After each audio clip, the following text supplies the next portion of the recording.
अस्सलाम वालेकुम, कैसे हैं आप सब? Welcome back to my channel. जो हमारे शाह खावर जो कि कायम मकाम चेयरमैन ऑफ पीसीबी हैं राइट नाउ, उन्होंने आज प्रेस कॉन्फ्रेंस की थी।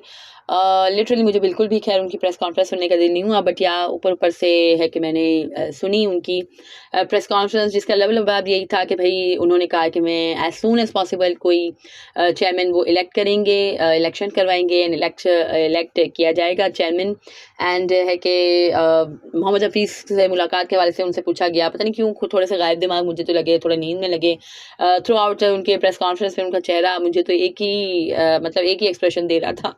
आई डोंट नो एग्जैक्टली क्यों, मतलब क्यों है कि इस तरह से वो एक्सप्रेशन दे रहे थे, सेम ही एक्सप्रेशन थे।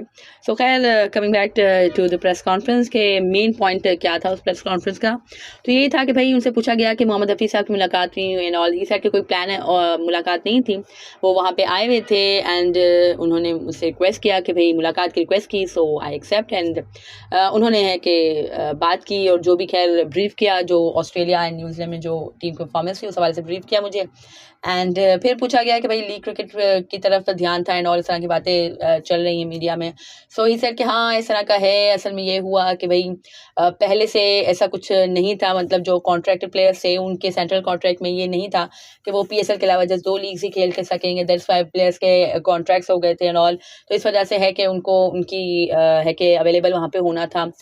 बट है कि national duty comes first and all, तो भाई नेशनल ड्यूटी पे तो किसी ने भी लीग क्रिकेट को फोकस नहीं दी है। जब नेशनल ड्यूटी होती है तो सभी नेशनल ड्यूटी पे के लिए अवेलेबल रहते हैं। अब हो सकता है वो हारिस रऊफ की मिसाल दे रहे हो, तो वही हारिस रऊफ के हवाले से हमने बात की ही थी कि हारिस रऊफ का टेस्ट क्रिकेट में काम ही नहीं था, और जब एक बंदे को पता है कि उसकी फिटनेस क्या है, वो टेस्ट क्रिकेट नहीं खेल सकता है या टेस्ट क्रिकेट में अपना बेस्ट डिलीवर नहीं कर सकता है, तो फिर आप क्यों किसी पे इतना ज़्यादा बोझ डाल रहे हो या इतना ज़्यादा उसको प्रेशराइज कर रहे हो। एंड खैर ये एक मुझे तो साजिश की भी कोई कड़ी लगती है कि प्लेयर, क्योंकि पाकिस्तान की टीम को बहुत ही ज़्यादा है कि पसंद किया जाता है पाकिस्तान में, वर्ल्ड वाइड पाकिस्तान की टीम के बहुत ज़्यादा खैर सपोर्टर्स हैं, बहुत ही ज़्यादा फैंस हैं। तो may be this is the reason के प्लेयर्स के खिलाफ भड़काया जा रहा है आवाम को या जो भी उनके फैंस हैं उनको कि भाई हारिस रऊफ ने नेशनल ड्यूटी को प्रायोरिटाइज नहीं किया एंड ऑल।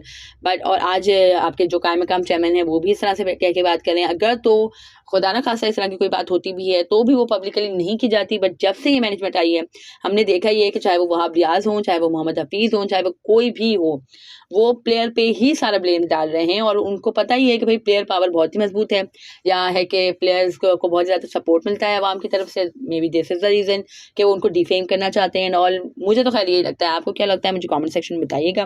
बट खैर इस तरह से नहीं होना चाहिए, और ऐसी बात बिल्कुल भी नहीं है कि प्लेयर्स ने नेशनल ड्यूटीज़ पे किसी को दिया है। आई मीन जब पाकिस्तान की न्यूजीलैंड के अगेंस्ट सीरीज़ हो रही थी, जब किसी ने भी नहीं बोला कि भाई हम यहाँ जा रहे हैं, वहाँ जा रहे हैं या खेल रहे हैं। और डेफिनेटली आपके आगे के मतलब आपने जून के बाद ड्यूरिंग द वर्ल्ड कप आपने है कि ये कॉन्ट्रैक्ट साइन कराया और ये नई शिक आपने निकाली है ना, तो भाई इससे पहले के जो प्लेयर्स के कॉन्ट्रैक्ट थे एटलीस्ट आपको उसको तो रिस्पेक्ट पे करनी चाहिए ना। इस तरह से तो आप दूसरे क्रिकेट बोर्ड से भी अपने पीसीबी अपने रिलेशन खराब कर रहे हैं।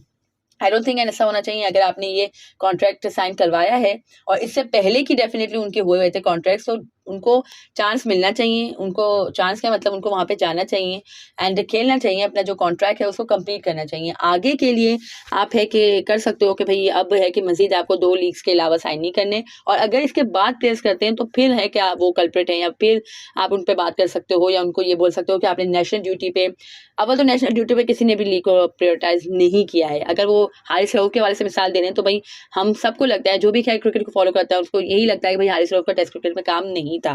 जैसे एक टेस्ट मैच उसने खेला है और क्या उसमें उसकी अच्छी तरीके से धुलाई हुई है, और भाई T20 और ओडीआई तो उससे खेले नहीं जा रहे हो, आपको उसको टेस्ट में डालना था। तो वही बात है कि भाई सेंसलेस डिसीजन और इस तरह के एक्सपेरिमेंट तो भाई हमारी रिवायात का हिस्सा रहे हैं और हम करते ही रहेंगे इस तरह से। बट है कि प्लेयर्स को डिफेम नहीं करना चाहिए, दैट्स व्हाट आई थिंक। इसके अलावा जो खैर बहुत से प्लेटफॉर्म से ये बात चल रही है कि मोहम्मद हफीज़ का जो टेन्योर है या जो उनका है कि कॉन्ट्रैक्ट है वो एक्सटेंड नहीं किया जाएगा, एक्सटेंशन उनको नहीं मिलेगी। बहुत से लोग कह रहे हैं एक्सटेंशन मिल जाएगी। सो खैर इस हवाले से फैसला थोड़े टाइम बाद ही होगा। जो शाह खावर साहब थे उन्होंने भी प्रेस कॉन्फ्रेंस इस हवाले से बात नहीं की। उन्होंने कहा कि हम देखेंगे एंड ऑल, इस तरह से बात की। उन्होंने कहा कि चेयरमैन हम है कि एज सून एज पॉसिबल नया लाएंगे, but I don't think as soon as possible का उनका कुछ वो है भाई। अब बस आई थिंक 5 फरवरी किसको है कि जनरल इलेक्शन होने वाले हैं, तो इसके बाद ही खैर करो तो आई थिंक बेहतर रहेगा। क्योंकि जो नया पेट्रोल इन चीफ आएगा फिर उसको अपनी पसंद का कोई चेयरमैन लाना होगा, और ये एक सर्कस एक चल रहा है। तो I think it should be and now. पता नहीं क्या ही है हमारे, तो बस आवे का आवा ही बिगड़ा हुआ है।